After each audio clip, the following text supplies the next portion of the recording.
کیا ٹک ٹاک ایک بار پھر اپنی قانونی طاقت کو استعمال کر کے اس پابندی کو چیلنج کر سکتا ہے؟ امریکی حکومت کے الزامات ہیں کہ یہ چین کی حکومت کے زیر اثر ہے۔ کیا ٹک ٹاک کے وکیل عدالت میں وہی پرانے ہتھ کنڈے آزمائیں گے؟ اگر لاکھوں لوگ سوشل میڈیا پر ٹک ٹاک کے حق میں بول پڑے ہیں تو یہ ایک بڑی عوامی تحریک بن سکتی ہے۔ ٹک ٹاک جو پہلے ہی تنازعات کا شکار ہے، کیا اپنی لابنگ پاور کے ذریعے پابندی کو روک سکتا ہے؟ بائیٹ ڈانس کے لیے یہ مشکل فیصلہ ہوگا۔ کیا ٹک ٹاک امریکہ پر انحصار ختم کر سکتا ہے یا یہ پابندی اس کے لیے ایک بڑی رکاوٹ بنے گی؟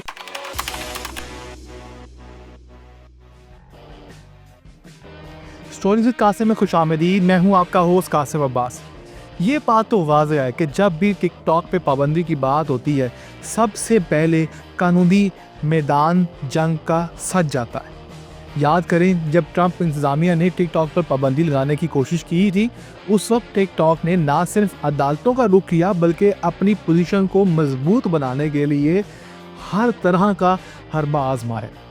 یہی سوال آج پھر سے اٹھ رہا ہے کہ کیا ٹک ٹاک ایک بار پھر اپنی قانونی طاقت کو استعمال کر کے اس پابندی کو چیلنج کر سکتا ہے؟ یہ وہی پرانا ٹک ٹاک نہیں رہا۔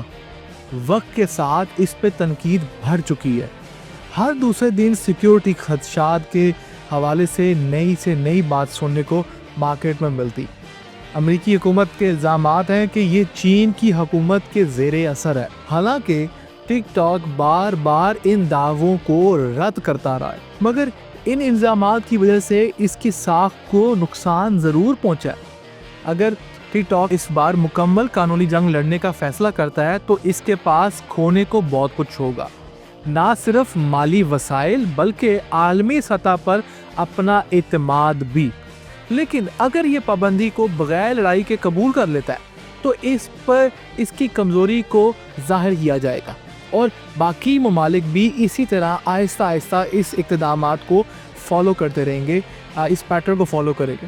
سوچنے والی بات یہ ہے کہ کیا ٹک ٹاک کے وکیل عدالت میں وہی پرانے ہتھ کنڈے آزمائیں گے یا صرف وقت ضائع کرنے کے لیے ایک کوشش اور ہوگی؟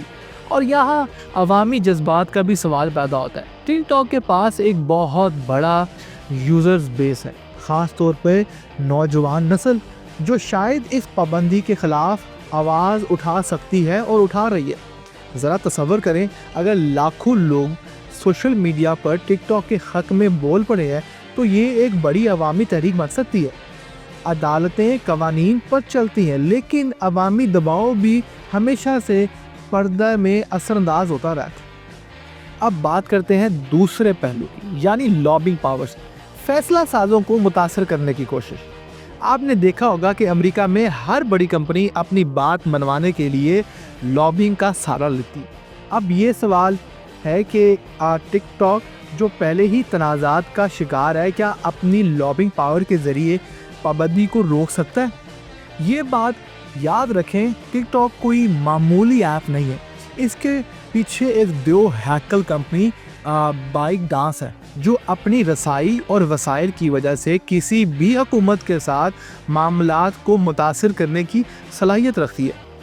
امریکی سیاست میں پیسہ اور طاقت بہت اہم ہے، اور یہی دو چیزیں ٹک ٹاک کے پاس وافر مقدار میں موجود ہیں۔ اب ذرا غور کریں ٹک ٹاک کی لابنگ کے طریقے کیا ہو سکتے ہیں۔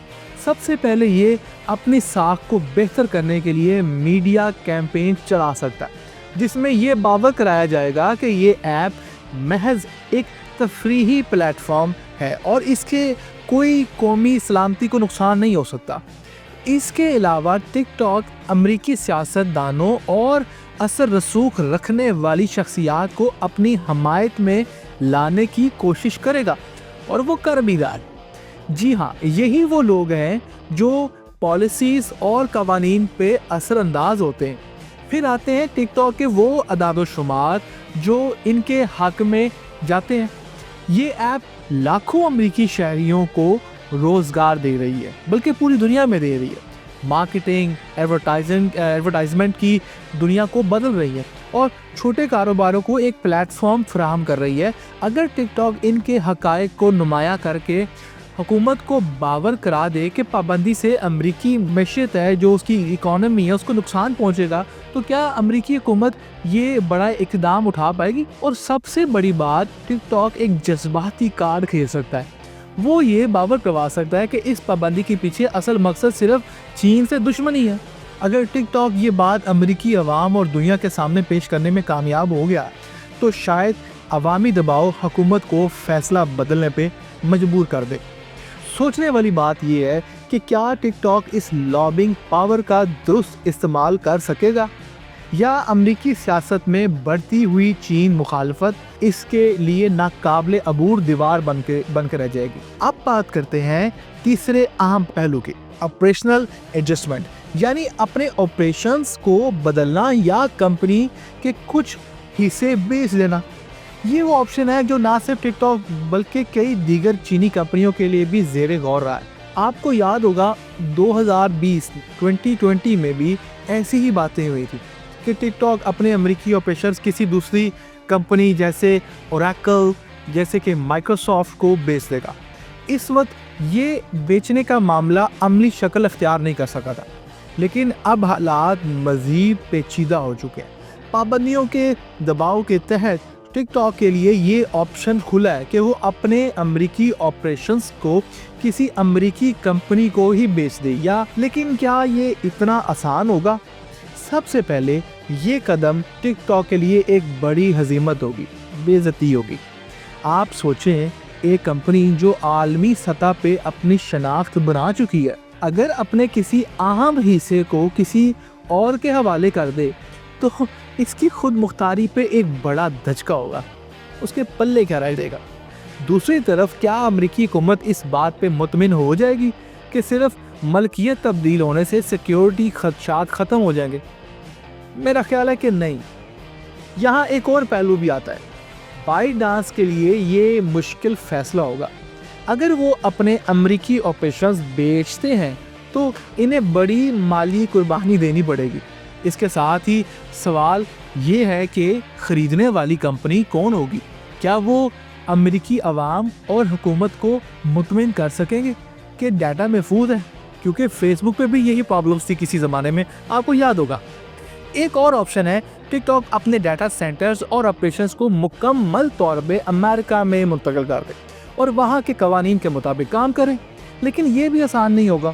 اس کے لیے اربوں ڈالر کی سرمایہ کاری اور ٹیکنیکل ایڈجسٹمنٹس اور امریکی حکومت کی سخت نگرانی برداشت کرنی پڑے گی، مشکل کام۔ سب سے دلچسپ سوال یہ ہے کہ کیا یہ اقدامات ٹک ٹاک کے مسئلے کا مستقل حل ہوں گے یا صرف وقتی فیصلے ہوں گے؟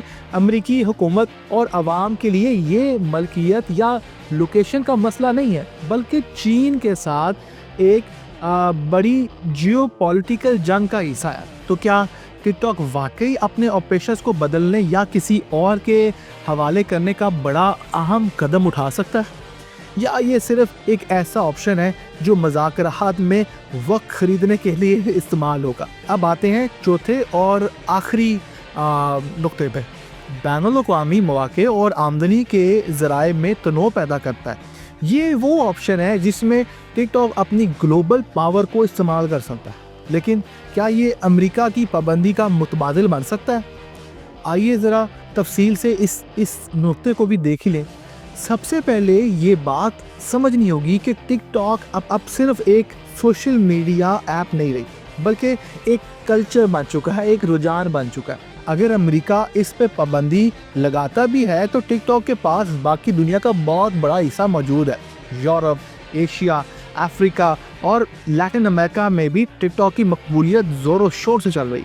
سوال یہ ہے کہ کیا ٹک ٹاک امریکہ کو چھوڑ کے اپنی توجہ باقی دنیا پہ مرکوز کر کے نقصان کو پورا کر سکتا ہے؟ دوسرا پہلو یہ ہے کہ ٹک ٹاک صرف اشتہارات پہ انحصار نہیں کرتا، وہ اپنے پلیٹ فارمز پہ ای کامرس، لائیو اسٹریمنگ اور دیگر نئے بزنس ماڈلز لا کے اپنی آمدنی کو، اس کے ذرائع کو بڑھا رہا ہے۔ مثال کے طور پہ ٹک ٹاک نے کئی ممالک میں اپنی ای کامرس سہولیات لانچ کر دی ہیں، جیسے صارف ایپ کے اندر ہی خریداری بھی کر سکتے ہیں، اگر یہ ماڈلز کامیاب ہو جاتے ہیں، جو کہ بازاری ہو بھی رہے ہیں، تو امریکہ میں پابندی کے باوجود ٹک ٹاک ایک مضبوط آمدنی کا ذریعہ برقرار رکھ سکتا ہے۔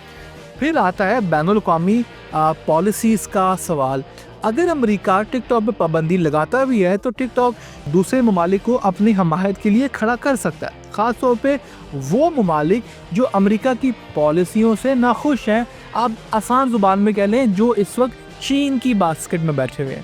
ٹک ٹاک اس بات کو ایک ڈیجیٹل کولڈ وار کے طور پہ پیش کر سکتا ہے، جہاں ایک طاقتور ملک کسی دوسری کمپنی کی ترقی کو روکنے کی کوشش کر رہا ہے۔ لیکن یہاں ایک بڑا چیلنج بھی ہے نا، اگر امریکہ ٹک ٹاک پہ پابندی لگا دیتا ہے تو دیگر مغربی ممالک جیسے کینیڈا، آسٹریلیا یا یورپ بھی اس کی پیروی کرتے ہیں۔ Father is father. TikTok کے لیے سب سے بڑا خطرہ یہی ہوگا کہ ایک ملک کی پابندی عالمی سطح پر ایک ڈومینو ایفیکٹ پیدا کر دے گی۔ آخر میں سوال یہ بنتا ہے کہ کیا ٹک ٹاک اپنی گلوبل اسٹریٹجی کے ذریعے امریکہ پر انحصار ختم کر سکتا ہے، یا یہ پابندی اس کے لیے ایک بڑی رکاوٹ بنے گی جسے عبور کرنا تقریباً ناممکن ہے۔ یہ دیکھنا دلچسپ ہوگا کہ ٹک ٹاک اس بین الاقوامی منظر نامے میں اپنی جگہ کو، اپنی پوزیشن کو کیسے برقرار رکھ سکتا ہے۔ اگر آپ کو ہماری یہ ڈیٹیل ویڈیو پسند آئی ہے تو ویڈیو کو لائک کریں، شیئر کریں، چینل کو سبسکرائب کریں اور بیل آئیکن پر ضرور کلک کریں۔ Thank you.